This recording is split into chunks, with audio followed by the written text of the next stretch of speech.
Okay, let's try and unpack this. It's kind of a head scratcher, right? How's that? Well, you hear about someone like Helen Keller, this amazing advocate, calling herself a socialist. Right. And then you have Donald Trump, the real estate guy, big on deregulation, often tagged as a conservative. Yeah, those labels get thrown around a lot. It just makes you wonder, are these economic terms like socialist, conservative, capitalist, are they just loose? Do they mean anything concrete anymore? It's fascinating how charged they've become, isn't it? They're almost used like weapons in political debates. Totally. And they often, while they obscure how economies actually work on the ground, it really shows why we need to dig a bit deeper than just the surface labels. Exactly. And that's exactly what we're setting out to do today. We had a request from one of our listeners, asking us to really break down the fundamentals, the nuts and bolts of the economy. Oh, excellent. So yeah, we've grabbed Howard Yaruss's book, Understandable Economics, from a couple of years back, 2022. And the idea is to try and, cut through some of that confusing jargon and political noise. That sounds like a good plan. Yaruss's whole aim with that book really is to make economics accessible. He focuses more on real-world stuff, practical applications, rather than getting bogged down in purely theoretical models. Right. So our mission here is to pull out those core principles, maybe find some surprising insights about how our system works. We want this to be a practical understanding, something useful for anyone curious about the forces shaping, everything around us. Makes sense. So let's start with those big terms then. Capitalism, socialism. What does Yaruss say they look like in reality, not just in a textbook? Well, this is a really key point he makes right at the start. The textbook definition of capitalism, it's, private folks owning and running all the businesses. Yeah. That picture doesn't really match most Western nations, including the U.S., because governments are deeply involved. They regulate businesses heavily. Everything from food safety to environmental rules. Right. They're not just bystanders. They collect taxes, act almost like partners in some ways. Exactly. And then they turn around and provide a ton of goods and services. Directly think roads, schools, infrastructure, defense. The list goes on. So this idea of a purely private system is kind of a myth then. Pretty much. Yaruss argues that a completely hands-off, totally unregulated capitalist system, it probably wouldn't even work. It might actually be, disastrous. Why is that? Because you need those mechanisms, those rules, to stop businesses from, say, cheating customers or polluting freely or exploiting their workers. Without rules, things can get pretty ugly. Okay, so if no country is purely capitalist in that textbook sense, what's the main takeaway here? Is Yaruss saying we should just ditch these labels? Not necessarily ditch them, but maybe stop getting so hung up on the rigid ideologies. His point seems to be that the real discussion should be about finding the right balance.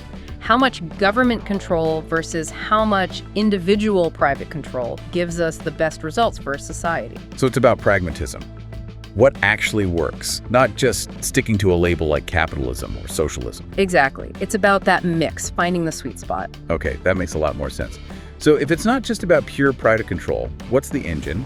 What drives economic growth in this mixed system? The book mentions creative destruction. It sounds a bit dramatic. It does sound dramatic, but it's a really powerful concept. Yaruss points back to the late 1700s in England, the Industrial Revolution. Steam power, factories. Right. Suddenly, things could be produced on a massive scale, way more efficiently than making things by hand in cottages. And that's creative destruction. The new efficient factories, basically, destroying the old way of doing things. Precisely. The innovators, the entrepreneurs using these new factory methods could make goods cheaper and faster. They drove the less efficient hand production methods out of business. So the creation is the new, more productive way, and the destruction is the disappearance of the old way. You got it. The economy sort of constantly reinvents itself. New, more powerful methods replace the old ones. It can be painful for those tied to the old ways, though. Yeah, the book definitely doesn't gloss over that. It mentions the conditions in those early factories were just awful. Absolutely terrible. Long hours, incredibly unsafe environments, really low pay. Not exactly a golden age for workers. No, not at all. It's crucial to remember that. Even though the factory system might have offered, slightly more income and maybe more reliable food than subsistence farming for some. It came at a huge human cost. A massive cost. Very difficult, often short lives for those workers. progress wasn't always pretty, as they say. Which makes you think about Karl Marx, right? Yeah. He saw all this exploitation and predicted this huge worker revolution. He did. He saw the harsh conditions and thought the proletariat would inevitably rise up and overthrow the system.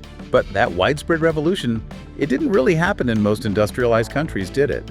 Why not, according to the book? Well, a key factor Marx maybe didn't fully anticipate was the sheer scale of the productivity increase. Ah. When workers, using machines in factories, started producing vastly more stuff, pins, textiles, whatever, the sheer abundance started to drive prices down. Like Adam Smith's pin factory example. Yeah. Going from one person making maybe a few pins a day to a team making thousands. Exactly that kind of leap. When you can make 48,000 pins instead of maybe 20 with the same number of people, pins become incredibly cheap. So everyday goods became much more affordable for ordinary people. Precisely. And it wasn't just lower prices for existing goods. This huge jump in productivity freed up resources and labor to create entirely new products and industries. Things like communications, think telegraphs, then telephones, vehicles, household appliances later on, things people couldn't have even imagined before became possible, and then affordable. And this cycle, it just kept boosting productivity even further. Right. And eventually, this whole process also started to push wages up. How did that happen? Weren't the factory owners trying to keep wages down? They were, initially. But as the economy grew and new factories and industries popped up, they started competing for workers. Ah, competition for labor. Exactly. If one factory owner paid rock-bottom wages and treated workers horribly, another might offer slightly better pay or conditions to attract the workforce they needed. Over time, that competition put upward pressure on wages. So while those early days were brutal, the long-term effect of this creative destruction and productivity boom was more stuff, cheaper stuff, and eventually better pay and living standards for a lot of people. That's the broad trajectory Yaruss outlines, yes. It wasn't smooth and it took time, but that's the general direction. Okay, so that's the engine of growth. Innovation, productivity, creative destruction. But then the book brings in regulation, the necessary rules of the road. Why are these rules so vital? Yaruss uses this great analogy. Imagine a highway with no rules. Total chaos, right? No speed limits, no lanes, no traffic lights, people driving wherever they want. It wouldn't function. It would be incredibly dangerous and inefficient. Okay, I get that. The economy's kind of similar. Without some basic rules of the road, it can easily go off the rails. So regulations are like the traffic laws for businesses and markets. Yeah. What are they protecting us from specifically? Well, lots of things. Protecting consumers from being cheated or sold unsafe products, protecting the environment from pollution or resource depletion, protecting workers from exploitation, unsafe conditions, unfair wages. Setting a baseline for acceptable behavior, essentially. Exactly. They try to ensure a certain level of fairness and safety in the system. But it's not always that simple, is it?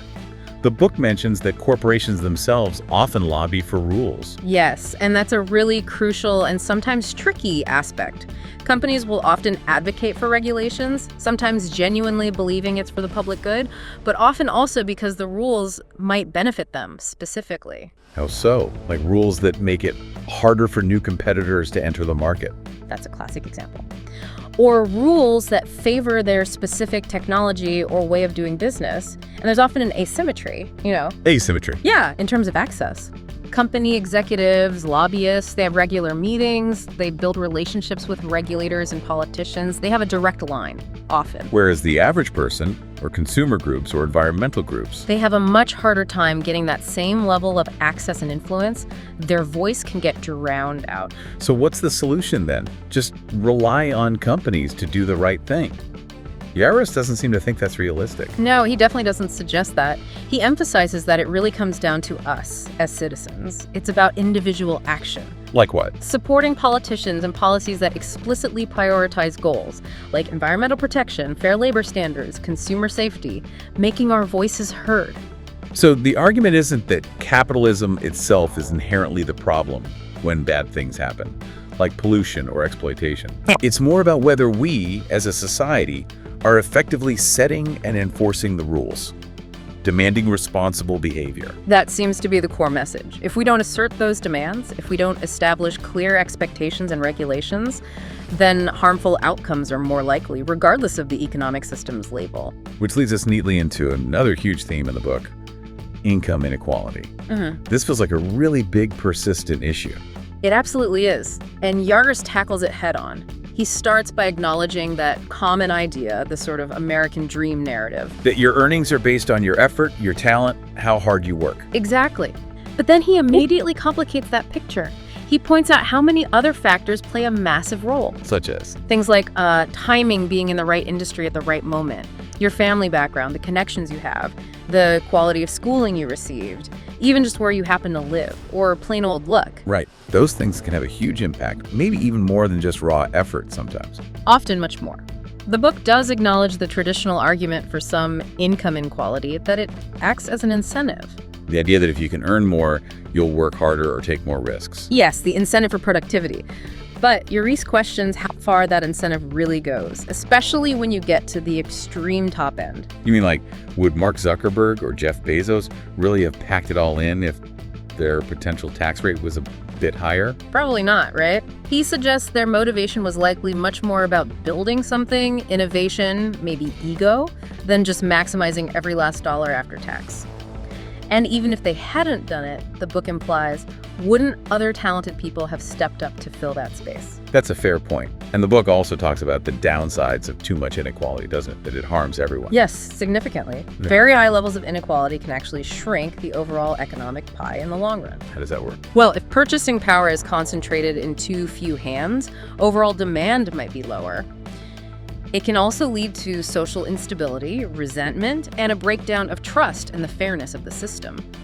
Even people doing okay by historical standards might feel the system is rigged if the gap keeps widening dramatically. And the book touches on existing biases too, right? And historical factors. It does. It briefly mentions the legacy of historical inequality, citing a statistic about the huge difference in median net wealth between Black and white families in the U.S., even as recently as 2019. Which underscores how these gaps aren't just about individual choices today. Exactly. History casts a long shadow, and systemic biases continue to shape outcomes. Then Yaruss introduces this concept of the winner-take-all economy. What's driving that? He uses Amazon and Google as examples. The main driver here is technology, which he sees as part of this ongoing industrial revolution. Technology has just radically reduced the cost of scaling up a business globally. So, think about software or online platforms. Once you've developed it, the cost of serving one more customer or a million more customers is often tiny. right, unlike a traditional store that needs more buildings, more staff. Yeah, exactly. This creates massive economies of scale. Companies like Amazon or Google can reach billions of people with relatively low marginal costs. That gives them an enormous advantage. And makes it incredibly hard for smaller startups or local businesses to compete in those same spaces. Extremely hard. Once a company achieves that dominant scale, network effects often kick in too, making them even stronger. It becomes a situation where a few giants capture most of the market and the profits. Winner take all. And this trend seems to be accelerating. It does. And then Yaruss layers on top of that the threat of automation and AI. Which could eliminate even more jobs. Potentially, yes. He uses the example of truck drivers potentially being replaced by self-driving vehicles, or how manufacturing output has actually increased in many places, even while manufacturing jobs have declined due to automation. So technology boosts productivity, which is good overall, but it can also displace workers and concentrate wealth, potentially making inequality even worse. That's the potential double-edged sword, yes. Sounds a bit bleak. Is increasing inequality just inevitable then? Well, here's where the book offers a bit of hope, or at least perspective. Yaruss points out that this rapid increase in inequality we've seen in places like the U.S. isn't universal. Whoa. He mentions countries in Scandinavia and also some in Eastern Europe, which have similar technologically advanced market-based economies. But they haven't seen the same extreme widening of the gap. Not to the same degree, no. They've used different combinations of regulations, tax policies, and social safety nets to mitigate that trend. So his point is that runaway inequality isn't an inherent, unavoidable feature of our modern economic system itself. Exactly. It suggests that policy choices matter. The rules we set matter. Which brings us back full circle to regulation, the rules of the road. It really does. The book seems to conclude that there isn't some fundamental, unfixable flaw in the basic economic engine, but rather a need for better, smarter regulation, better rules to ensure that opportunity is shared more broadly and the negative side effects are managed. updating the highway code, basically, to handle the new high-speed traffic and prevent pileups. That's a great way to put it. We need rules that fit the current realities of technology and globalization. Okay. So as we sort of pull all this together from our deep dive into understandable economics, what's the big overarching message? What should our listener really walk away with? I think the core takeaway is really about looking beyond those simple, often politically charged labels. Understand that our economy is a complex mix. Not just capitalism. Right. It's a dynamic interplay between individual initiative, technological change, and crucially, the rules and regulations set by the collective, by government. And maybe the most pressing area to watch and to think about is this challenge of growing income inequality. How do we ensure the system works better for everyone? And that leads perfectly into our final thought for you, the learner, to chew on. Given what we've discussed, these tendencies towards inequality, especially fueled by technology, what specific regulations or policy changes do you think might be most effective? Yeah, what could help create a future that's both prosperous and more equitable? How do we strike that balance? It's about balancing incentives for innovation with protections and broader opportunity, right? Thinking critically about government's role and what we expect from businesses. Absolutely. It's a huge question with no easy answers. Well, this has been fascinating. We've covered a lot of ground today, but honestly, it feels like we're just scratching the surface of understanding the economy. Oh, definitely. There are so many other pieces. The role of money itself, monetary policy, fiscal policy, global trade. Maybe topics for future deep dives. But hopefully for now, this discussion, based on Yaruss's understandable economics, has given everyone listening a clearer, more practical lens through which to view the economic world around us.